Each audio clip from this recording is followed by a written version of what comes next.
few weeks ago, I got into a discussion with someone about operating sessions and what it would take to make an operating session interesting and enjoyable for the crew that was there.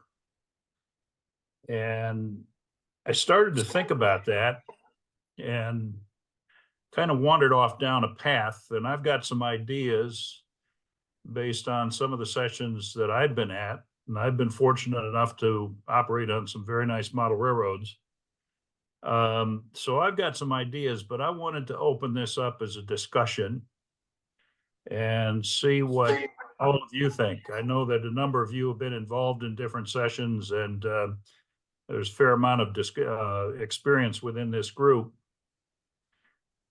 And kind of start with the notion that model railroading has been described as a suspension of disbelief. And by that, I think what we meant is that you walk into somebody's train room or basement, you know that you're not looking at a real railroad. You're looking at a model. But to the extent that that model railroad appears to be real, it's got good models, it's got good buildings, it's got scenery, it's got whatever. And from an operating view, it's got some kind of a plan for operation that makes some sense. I think all of those are factors that go into helping someone suspend their disbelief. I see I spelled that wrong too, didn't I? I'll fix that next time. But the notion that model railroading is a suspension of disbelief, and to the extent that you can make it appear real, it's probably more enjoyable. And having that as a starting point, I set out to put some thoughts together about what I think might be factors. And I'm just going to touch on a few of these very briefly, just kind of walk through them a little bit, because I think they're all considerations. And I've probably missed a few in here. And I'll make another point a little bit later, but the idea of socializing, that this is an opportunity to get together with friends and operate trains, that's kind of important.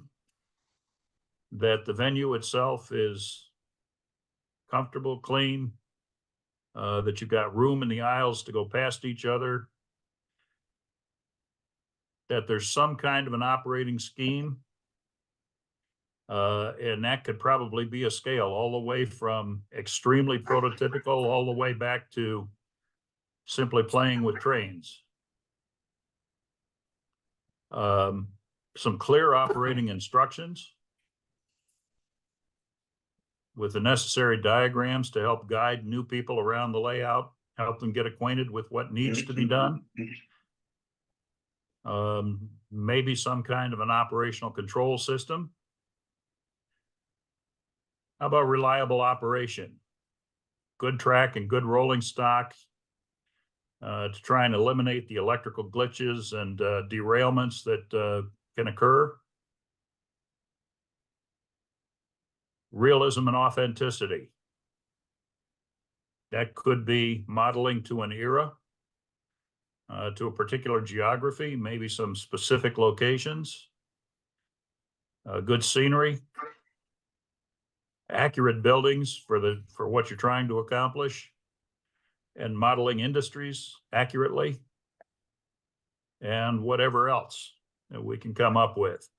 So with that as kind of an introduction, let me open it up and ask you to chime in and add your thoughts to what makes an operating session fun for you. I can say I've been operating, this is Lester on this end, operating since about 73. And I think of your list there, the most important is reliable operation. without good track, of course, you got to have a operation control has to have the system, but different systems, the real key is reliable operation. Over all these years, I operators come back each time. I have no trouble getting operators, and they all say because of good track, locomotives perform well, the rolling stock is good. And of the ones you have all listed, I think things like the scenery to many, if you go into your SIG groups, operating groups, that many of them will operate and think operation on a plywood Minnesota, as we call them, with no scenery, is just as what's important. And they always will tell you they visualize the scenery. I tend to disagree, but I'm just saying. So I think reliable operation is really what most people that are out there for operation are after, my opinion. I agree with Lester. I've operated on one layout, a club layout, where only one person really understood the wiring of the layout, and he never showed up to the operating sessions. So the only person who understood was never there. He showed up to work sessions, but but the other people were so reliant on him that they had never educated themselves on how to actually make the layout run. And it was very frustrating. I would say the next most important thing to me is, with my increasingly bad eyesight, is well lit. We had a very large layout here in Milwaukee that's since been torn down, but it was very prototypically modeled after the Great Northern. The rolling stock was all accurate. Everything about it was impressive. But I swear this guy never bought anything more than a 40-watt bulb in his life. And it was just not pleasant. And his sessions tended to last a long time because the first hour consisted of him talking. But it was the 40-watt bulbs that really, I just stopped going. Dave, this is Mike Hervela here. I know of that layout and I've been on it, and I agree wholeheartedly in your assessment. One of the things that was a drawback for me on that one was the paperwork.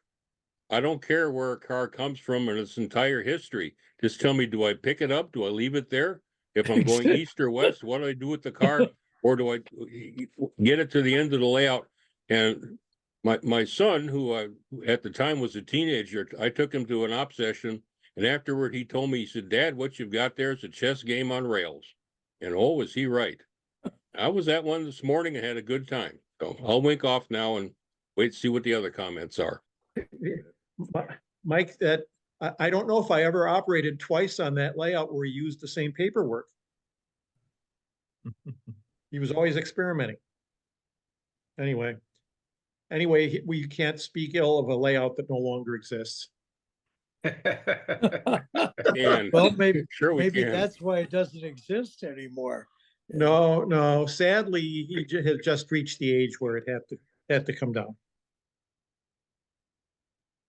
But and another comment, it is important to have clear operating instructions and paperwork. People, especially if you have guests who have never operated on the railroad, in my opinion, again, the instructions for them are very important. If each train has its own pack of instructions and tells you what the train is doing, I happen to use train order and timetable. And so you always have a train order that's going to tell you this train is going from point A to point B and what it's going to do. And most operators, I find, also think that that is one thing very important to them, to allow them to start to feel comfortable on a railroad, especially if they're guests there for the first time. Lester, let me ask a question on that, if I may. I absolutely agree with you that the clear paperwork or clear instructions are necessary. But how do you do that in such a way that it's understandable by new operators as well as experienced operators? How do you Well, make that? In all of my train packs, for what it's worth on my railroad, I have a card, and the prototype railroads had something they called general instructions. Uh, they had a piece of paper, a form that was general instructions, and I latched onto that. And so my train packs are happen to be primarily 3x5 cards, but one of them, one of the first ones, in on top of which is general instructions, and that says this is your train, this is what it's called, this is the size of your train at max that it can be, and it goes literally. For example, the average one might be 1 to 12. It tells what you do from the starting point at each town, what you can do, what cars you can set out, etc. So the instructions are from the time it leaves one point A till the time each place along the route till it reaches point B, and what to do at point B. And normally that's yard to yard in my case. And the yard operators, of course, at that time, once a train is coming off the line, can help and guide the individual what they card, tells them what to do at each location.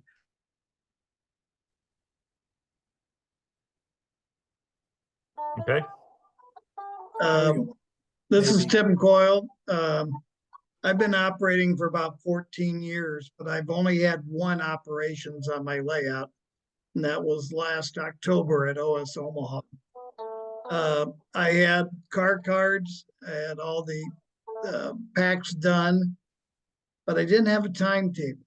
So people really didn't know what train went before which train. I had 14 trains ready to go and 3 that had to be put together. So that was one thing I'm working on, is trying to get organized, the order they go and everything else. And the other thing I didn't have is, what do my engines do? What are the push buttons for the horns?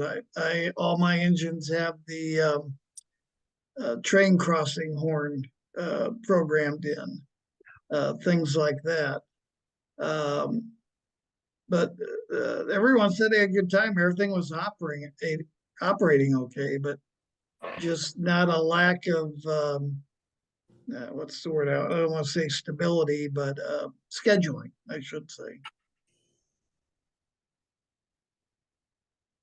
As for well-lit area, I have 56 4-foot lights in the room. My wife's blinded every time she goes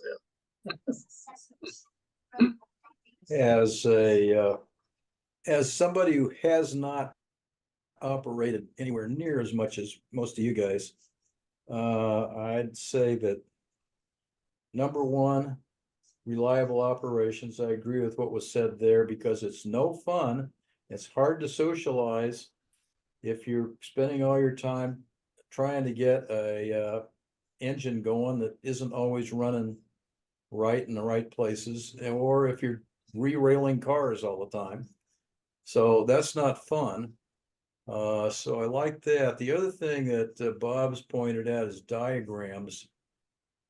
As a newbie on most of the railroads, diagrams are very helpful, because the owner knows where everything is. The owner knows the railroad. The owner knows all the locations.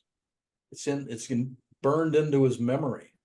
But somebody who's new doesn't know where all those places are.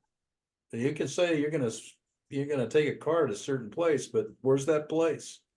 So the diagrams and directions, the more of that you have to guide people from place to place, at least until they understand where everything is very helpful. And that includes letting you know which way is west and which way is east, especially if you're Exactly, dealing yeah. with timetable and train order operation. That should be marked everywhere on the railroad, usually at every town, every place you pick up throttles. That's common on many railroads. And that is, in my opinion, absolutely a must. East and west marked at all various locations. And it's nice if a railroad, if you're building one, if you oriented that whenever you're facing the railroad, you're always facing north. And if you can build it at such, it's nice to the old thing where we learned in our grade school, if we face north, the right hand is east and the left hand is west. I worked on that principle and have the railroad as such, so I can tell newbies, hey, just you're facing north at all times. You can, so think about what you learn. East is your right hand, west is left. Do any of you guys remember Lloyd Miller? No, Lloyd wrote a couple articles in Model Railroader. One was the EV&W, the Empire Valley Western Memphis division. And our club layout is based on the EV&W Eastern division. Right now it's based out of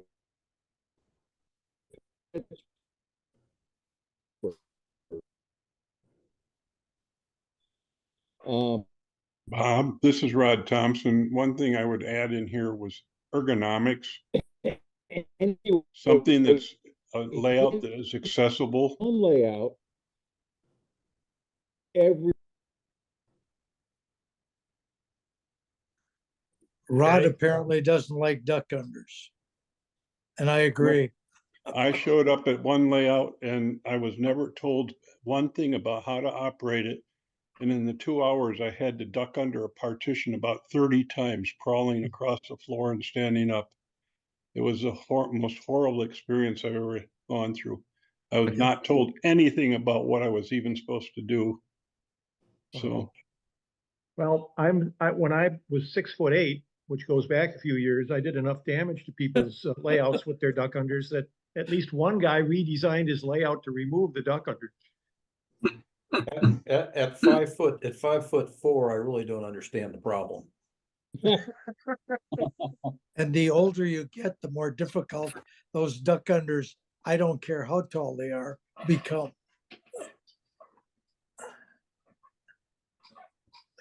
got it. Good point.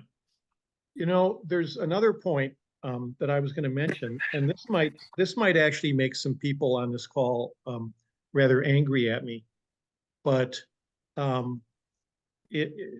I usually work the yard in an operating session, and extremely delicate rolling stock is in many ways inconsistent with the way most staging yards work, where you have to actually physically pick up the cars off the layout and put them someplace else and bring in other cars.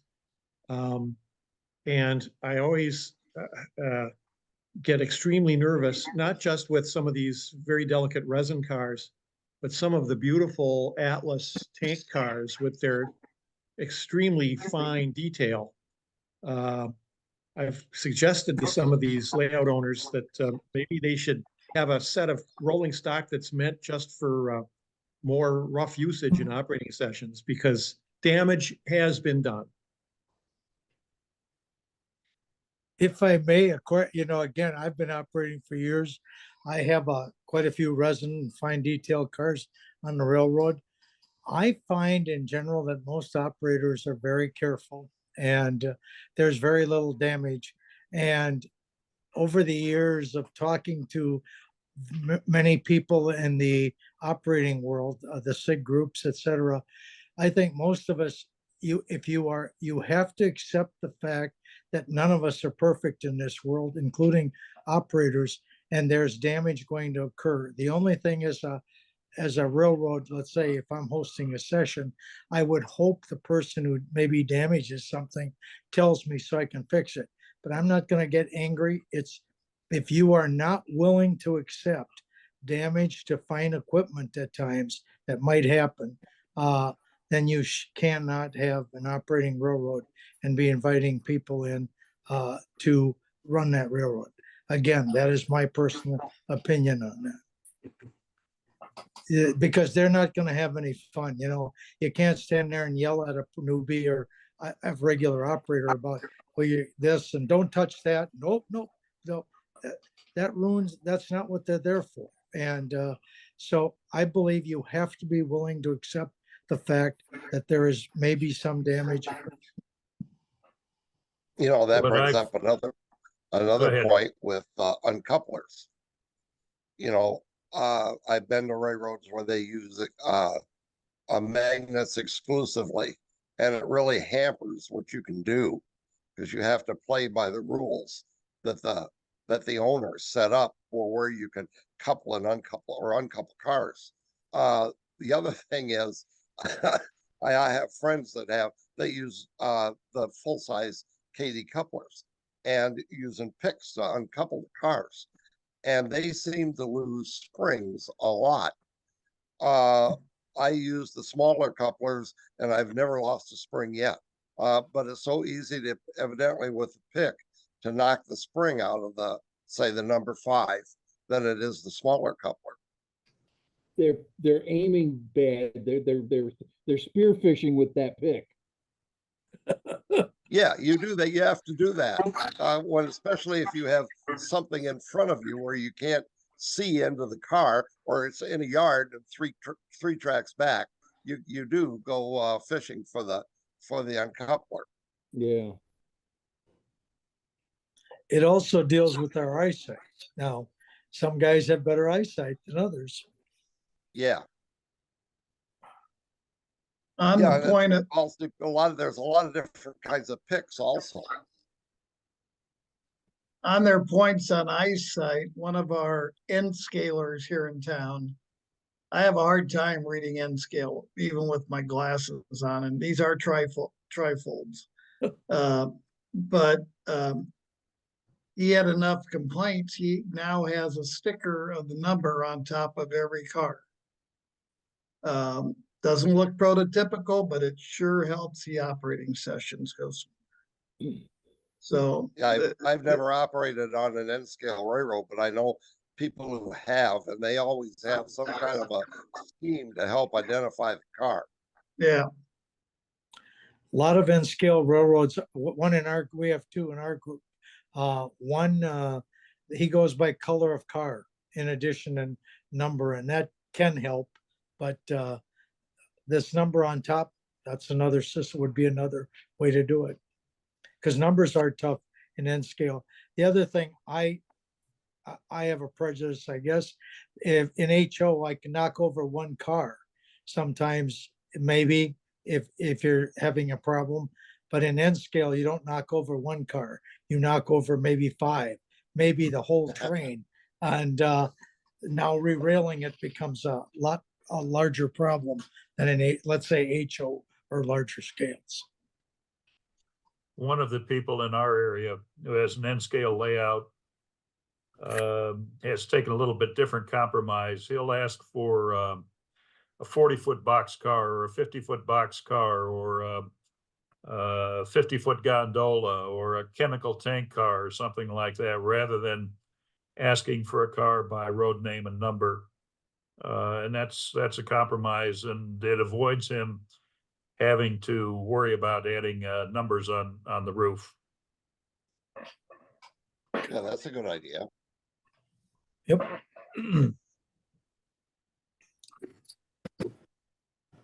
How about size of the layout? I didn't put that down. Is that how much of a consideration is that? Well, in my I've been- opinion, I'll let somebody else go ahead. Oh, no, go ahead, Lester. I was just gonna say, mine is not the largest in the world, you know. I have most guys come down into my basement when they look at the railroad, they say it's small. But then when I put them to work, I can keep 8 individuals very busy during the 3-hour session or a little bit longer, and plus a dispatcher. And I have only in the last group I just had here, I had a gentleman from Chicago. Now he wrote me up and said he was not happy from the standpoint of that it was an older railroad. And so he was looking for, the large railroad, the real large. Mine is what the NMRA used to class as a medium-sized railroad. It's about, it has, the railroad is in a room 14 by 30 with another L, probably 14 by 12. But, that's still considered by many who go out and operate, especially in the SIG groups, as a smaller railroad. But again, it depends on the activity on that railroad. And the other thing, by the way, when we talk about going to an operating session, is that I think it's very important that you have all the people you invited, if possible, your railroads set up so that all of them can start operating or running a train quickly. I was recently to a session where I sat for 2 hours before I picked up a train, and that was near the end of the session. And that, I think, is what discourages people from operating. I think you want to try to keep your people as quick as you can into the session, and so that they're to have, as we all say, have a little bit of fun. Yeah, I've been to layouts where you're there for 6 hours and you run 2 trains. Right. And the rest of the time you're sitting around looking at magazines. Correct. Yep. Yeah, And Lester. that goes back to the size of the layout. The larger the layout, the less likely you are to have detail and scenery. And to me, the detail and scenery is what makes the railroad realistic and fun to operate. If it's just plywood, I could give a crap less. I'm not going to show up more than once. But it's the bigger the railroad, the more time it takes to build it. I understand all that. And we all have what we prefer, what we want to build ourselves, what we want to have, and what we'd like to go visit. And myself, I have a small railroad, and I don't want a bigger railroad. It's simpler. The last thing I'd ever consider doing is putting signals in, and any kind of a dispatching program would be completely out of the reach. I run 1 train, and that's plenty, But I've been to the railroads that have had CTC and timetable and train order. And timetable and train order is something I think you have to operate on a lot in order to have any fun with it. Otherwise, you have no clue what the heck's going on. But CTC is like driving a car. You just wait until the light turns green and you go again. And even having a dispatcher to have to communicate with. I'm not into that. I want to go out and bang cars around. And most railroads are not set up that way. That's my 2 cents. So Clark, you're more interested in the switching than in running trains. Is that a fair statement? Well, you can do both. Even Jeff Otto lives south of the Twin Cities. He's got a 4,800 square foot layout, and he has it set up so that you run a train, but you also do switching along the way. And that makes it more fun than just running from point A, stopping at point B, where somebody swaps out a bunch of cars, and then you run on to point C. And that's not enjoyable for myself anyway. A lot of people enjoy that. There are a lot of railroads set up that way. Okay. Bob, I was going to interject, Bob, that you've been at mine, and I'm about Lester's size. I use 10 guys, including a dispatcher. Okay. And one thing that's not come up, and I'll jump in and set the stage here, but I've got a limited crew call. Bob and Greg and Ron and others have filled in. Alan knows he's on the short list, so my crew call starts out with the same 10 names every time.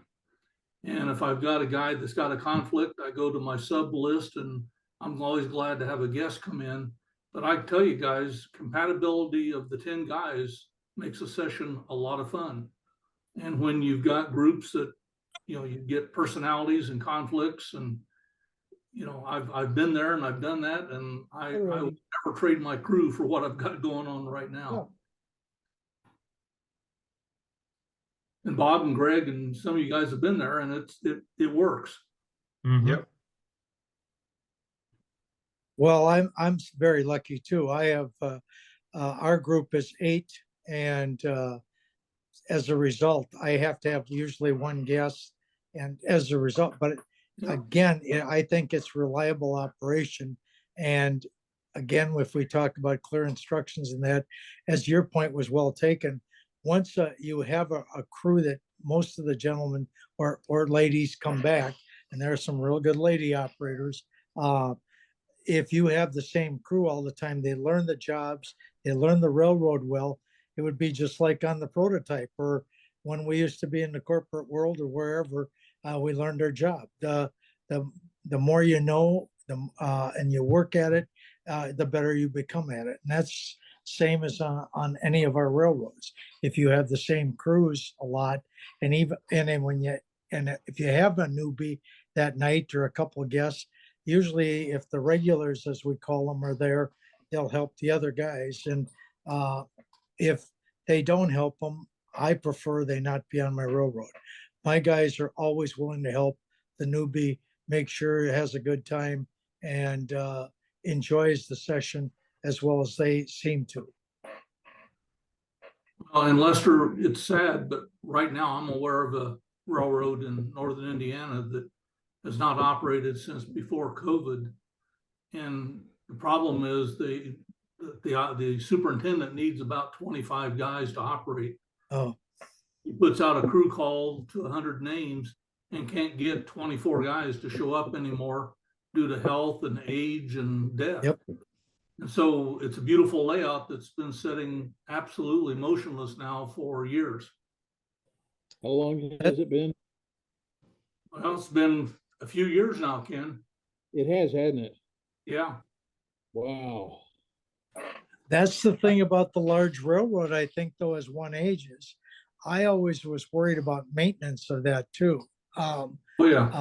If you have a crew that can help you maintain it, which some gentlemen do, or it's like an informal club, let's say, that's one thing. I myself, I've always wanted to be able to maintain. So I feel that if you come visit my railroad and I have you there as an operator, I want you to have a good time, and I want everything to run to the best of my ability, and I want to control that.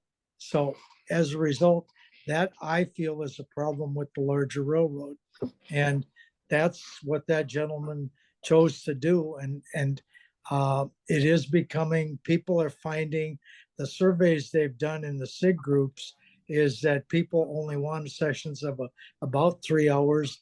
And the other thing is that, like you were saying, it's getting more and more difficult for large railroads to get the crews to be there. That's a common problem now. I was going to add a comment that two of my favorite railroads to run on are relatively small layouts. Dave Fodness did a presentation on his layout in this group a few weeks ago, and although that railroad's out of operation, he's actively rebuilding it and he's making good progress. But operating on his railroad was just an absolute blast. Usually there were 3 of us. Each of us would take a particular job and work a particular area of the layout. But his scenery was excellent. His buildings were well done. The layout was essentially complete. His equipment ran flawlessly. The track was absolutely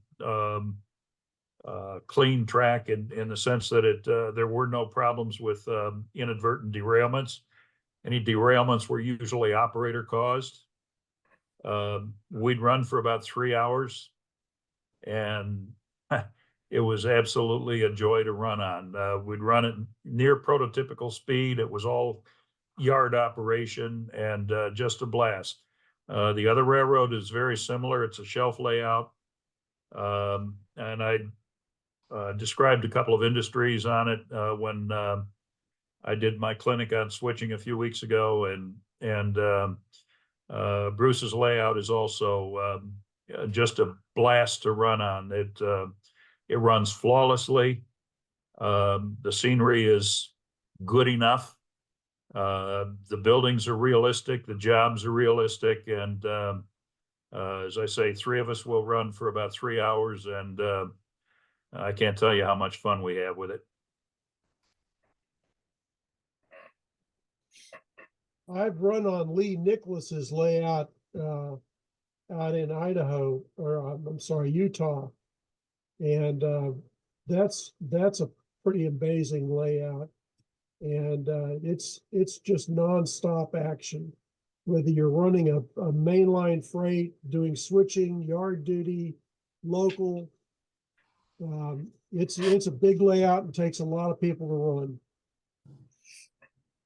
Yeah, I've been there, and it was one of the first layouts that an operating type layout, especially a very large one and beautiful layout, that you can't run a train.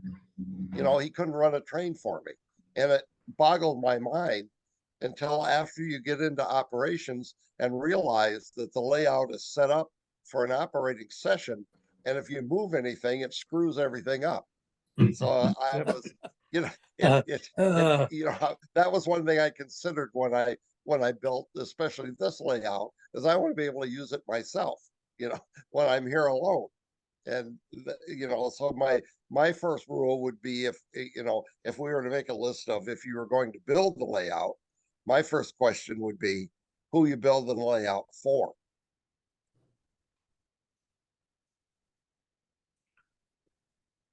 Yeah, I know Mark, a few people. how many people do you usually have in a session? Do you usually run it by yourself, or do you have a group? There's two guys that come over every Wednesday morning, and two people works good. The one guy can do the car cards, the one can be an engineer, and they switch off. Usually guys come in pairs, or one guy can come on over and I can run the engine, and they can do the paper or the car cards and do all the Okay. switching. But you know, you can have we go to a railroad a lot where it's great to have three people, because you have a switch list. You have the one guy can handle that. One guy can do the switches and the car cuts, and the other guy can run the train. And if you're short one guy, it makes it a little tough on the fellow that has to actually handle the paperwork and do the cuts and throw the turnouts also. But sometimes two guys on a crew, I always feel is good, because you have somebody else you can blame for your mistakes. And three guys sometimes works good. My other layout before this one was always 3-man crews. You had the conductor who had the switch list, and then the ground guy that threw the turnouts and uncoupled the cars. He would basically, the one fellow would say, we have to put this car over here. And then the other guy would figure out how it's supposed to get there. And then somebody would drive the engine. Okay, so you basically had a 3-man crew on one train? Yes. Yeah. Okay. At one point, if I may make, I've operated at Clark several times. The one thing though that Clark hasn't mentioned is that he has the prototype throttle, which is, you know, if those of you familiar with that throttle, it's a fairly large, complex box, operates very much like an engine cab throttle. Usually the places I've operated, if you're going to have a prototype throttle, you definitely have to have minimum 2-man crew, because it's one guy to operate, hold the larger throttle and control the controls, and have the other guy do the other type work. So it also, that makes a difference of what type of throttle you have, in my opinion. You know, to go on that story, is I went to Bill Darnaby's once, and they were going to have me run this train. Bill says, it just goes from one end of the railroad to the other, your class 1 train. And one guy hands me a throttle I'd never seen before. somebody else puts a timetable and a pencil in the other hand, and then they stuff all these car cards in my back pocket.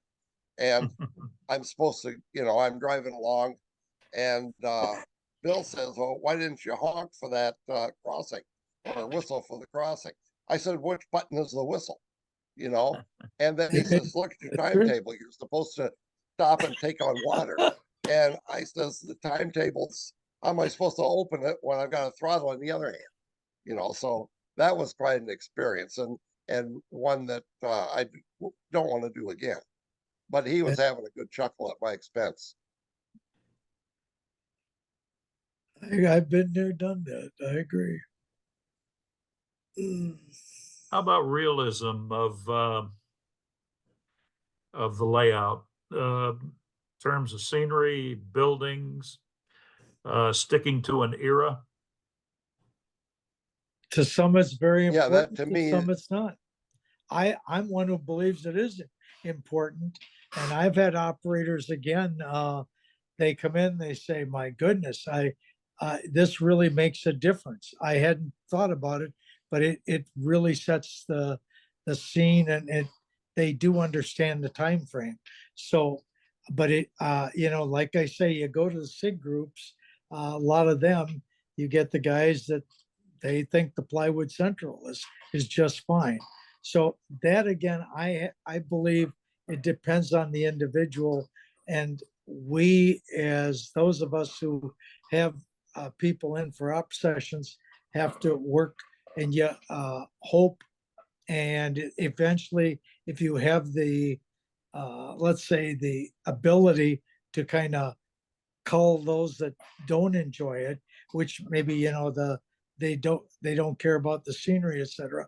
Those are the guys you might not come back in time. But usually I think most do enjoy a full, complete railroad. I certainly think I it was helps. operating, I certainly I was enjoyed operating this. on Jeff Otto's once, and I was working in a yard, and it's driving one of the engines, and I had a car that I was pulling out. It was a billboard reefer, and I forget when his railroad is set, around 50 maybe. I told the guy that was the yard master, I says, "Why is this car here? These have been banned for 15 years. And he looks at me and he says, "Oh, you're one of those." I always got a kick out of that. Hey, I like billboard reefers. I don't care what area you run them in. But I do I do like scenery, and I do like structures, and the better the job is done with that, I think the more I like it, because I like being in a particular world of model railroading, and the scenery and the structures really help. And if you're going to be moving cars from industry to industry or location to location, it's a pretty good idea to have some buildings there that look like the industries that you're dealing with. So Well, I I'll like put it. in a, Yeah, that's I'll put in a word for the unfinished bare plywood layout, and that is, one thing about operating sessions is they usually tell the layout owner where they have to make some pretty serious changes to some track, adding crossovers, elongating sidings. And the more finished the layout, the less likely they are to do it. Oh, yes. oh, that's a fact. Oh, yeah. But if you follow the prototype track plan, you're going to run the railroad the way they really did. But maybe you don't want to run it the way they really did. then you build the railroad that you want to build. And Lessons if run that on railroad pine went 2 or broke, 3 maybe times. that's not the one to follow. I think we've all operated on some railroads that you might say are nearly finished. But as was pointed out, changes would be a good idea, and changes do get made. Turnouts get changed, sometimes trackage is added or deleted, even on scenic layouts. I think it does get done. I understand that you might be less likely to want to do it when everything looks nice, but at the same time, I've seen people do it, so. to Well, improve. constructive criticism, I think, is always welcome, because that's how sometimes we think, that you gotta remember, we look at it continually. I've been operating, like I say, my railroad's been in operation 3 homes. I'm in the 3rd home, 12 years here. And every once in a while, somebody will come up with a new idea. I can give an example of where I didn't have a station for a passenger stop. And one gentleman was here, it was just a stop at a location. He said, well, why don't you have a station and there? And he was right. And it's little simple things sometimes. We look at it every day and we think it's grand, but somebody else will point something out that will make it even better and add a greater sense of realism to the entire railroad. So I think constructive criticism is welcome. And many operators at the end of a session ask their crews to, if they have any comments, please tell me what you got. Back to what Bob was saying, that, that's one of the big advantages to freelancing, is you can do whatever you want to do, and you can change it whenever you want to change it. Whether you've finished the area, you can wipe it clean and build whatever comes to mind the second time. The problem with a prototype layout, the big problem to those, especially if you're a modeler, is that once you build something, you're done. You build it the way, as close as you can to the way it was, and you can't fool with it anymore. So there are advantages and disadvantages to both freelancing and prototypical. But if you're doing a freelance, how important is it to have a reasonably realistic operating scheme for the layout? It's important, very important. Even though you're freelance, again, if you freelance, for example, mine's a Minneapolis and Northland, but as for operation, I base it on the old Minneapolis, Northfield and Southern. If we weren't actually a railroad person, or we weren't around the railroad or talking to, it would be very difficult, in my opinion, to come up with a realistic types operation, let's say, for people to enjoy. Where if you go to the prototype, that is, what did they do? What kind of cars did they have? What type of industries did they have? It all kind of falls into place. If you, like I say, I freelance, but I use the prototype as the basis for it. So I think it's, I'm sorry. Oh, sorry, Lester. Bob, No. I've told people in mine, it's a proto-lanced, because the towns in Canada are real, the railroads are real, but what happens in those towns, I've got more going on in my railroad than those little towns ever saw in their life. So it's real to the point where the track went down and it got freelanced. So the guys had something to do when they went through those little towns. Yeah, mine's pretty much the same way. Rock Island through rural Iowa, small towns, a lot more stops than what those towns, well, they had them at one time. They don't have them anymore in the era that I model. They've dried up and blown away. Les has run on it 2 or 3 times. Yep. I think he enjoyed himself. At least he didn't complain too much. Nope. A couple good yards. Yeah. Trains on the main line run great. Nope. Yeah. I had a good time. So did all the we run guys I 6 came down with. Yeah, 6 jobs.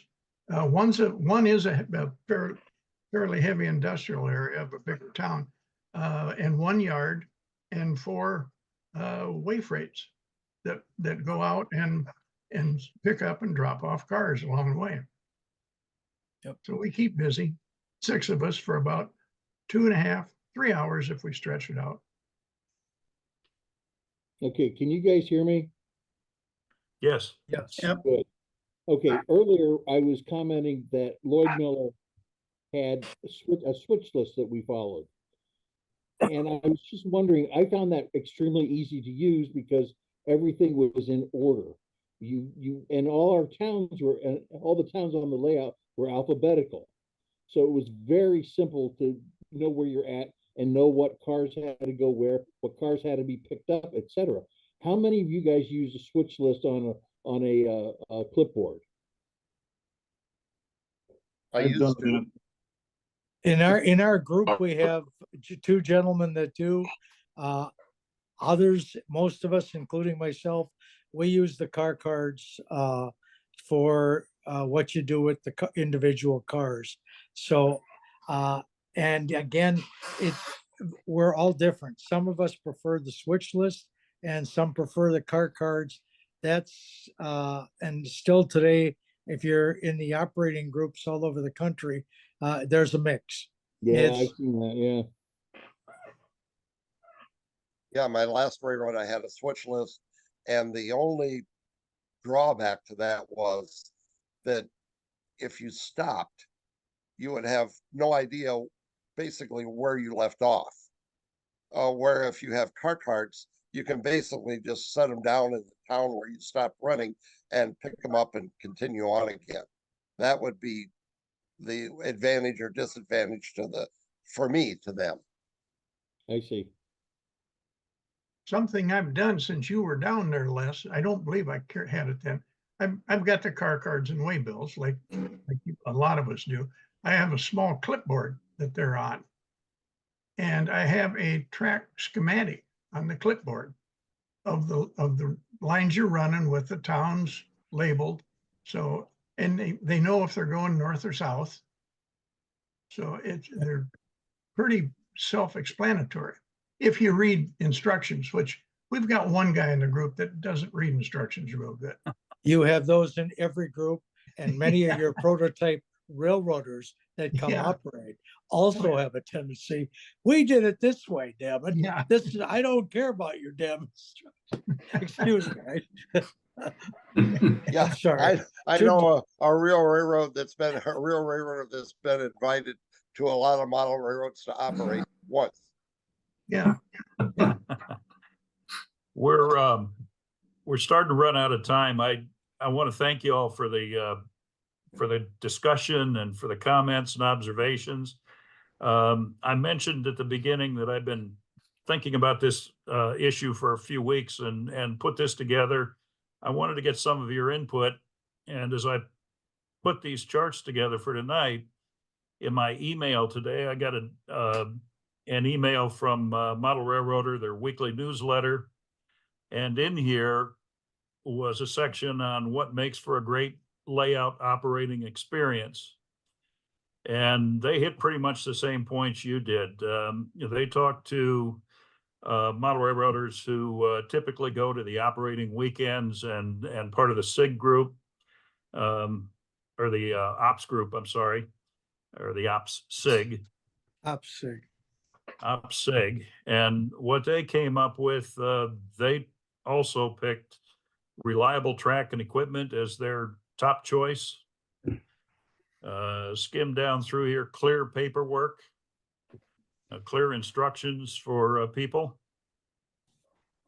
They ranked realism and authenticity third. And then they mentioned simplicity with a challenge. In other words, trying to find the right balance between clear instructions and reasonably simple operation, but not so simple that you didn't have to think a little bit about what you were doing and how to make the moves that you needed to make, how to put the right cars in the right places. So those were the things. Oh, and the last one they mentioned was relaxed and comfortable atmosphere, which I think I had addressed in the venue. Yeah, but I would add that you left out something very important. That's refreshments, and you always have refreshments, Bob. I mean, you know that's important. You always have it. So these are should be on your professional list. model railroaders, and they didn't mention it, Jim. Well, I bet they would have after a couple of hours. Maybe they just Fair assumed enough. it. Fair enough. Holders. Thank you, guys. I'll leave you with one last thought.